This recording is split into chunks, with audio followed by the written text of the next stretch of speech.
நீதி தேவன் என்று பேர் வாங்கணும், நீயும் பேர் வாங்கணும்.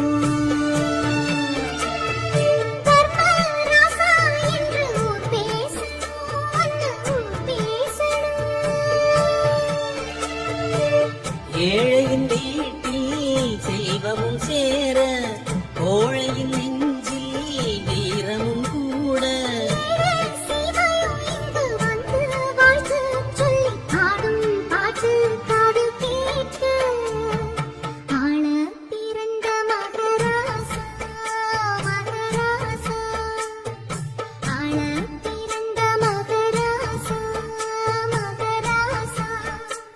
உன் தோளை நிமிர்த்தே வீரம் கொள்ளடா, நீ வாளை உயர்த்தி தீமை வெல்லடா.